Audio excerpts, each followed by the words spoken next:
দেশের দক্ষিণ পূর্বাঞ্চলে নতুন করে সিলেট, লক্ষ্মীপুর ও কক্সবাজার সহ 11টি জেলা বন্যায় আক্রান্ত হয়েছে।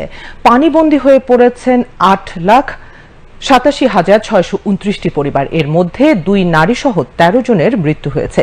বন্যা কবলিত জেলাগুলোতে ক্ষতিগ্রস্তদের জন্য 3,160টি আশ্রয় কেন্দ্র খোলা হয়েছে। সকালে সচিবালয়ে চলমান বন্যা পরিস্থিতি নিয়ে এক প্রেস ব্রিফিংয়ে দুর্যোগ ব্যবস্থাপনা ও ত্রাণ মন্ত্রণালয়ের সচিব মোহাম্মদ কামরুল হাসান এই তথ্য জানান।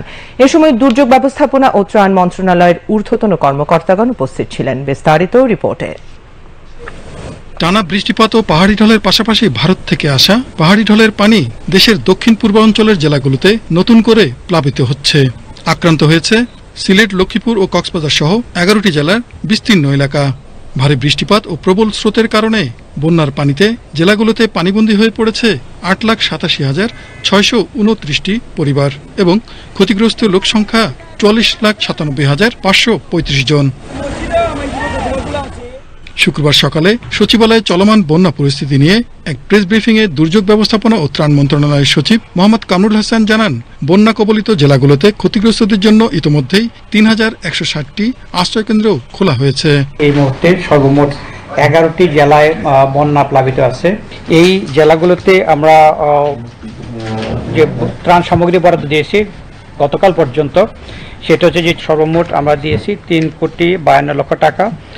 আর চাল দেওয়া হয়েছে 20,150 মেট্রিক টন এবং শুকনা খাবারের প্যাকেট দেওয়া হয়েছে 15,000 প্যাকেট।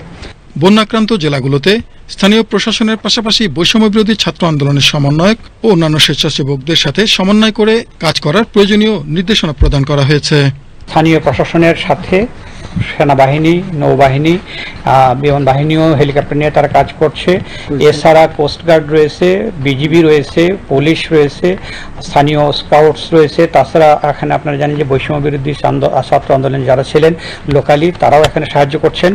সবাইকে নিয়ে এই বন্যা মোকাবেলা করার চেষ্টা করা হচ্ছে। এছাড়াও দুর্যোগ ব্যবস্থাপনা ও ত্রাণ মন্ত্রণালয়ের সার্বক্ষণিক কন্ট্রোল রুম খোলা হয়েছে। তথ্য ও সহযোগিতার জন্য 0255-101115 নম্বর চালু রয়েছে। শেখ আলী, বাংলাদেশ টেলিভিশন।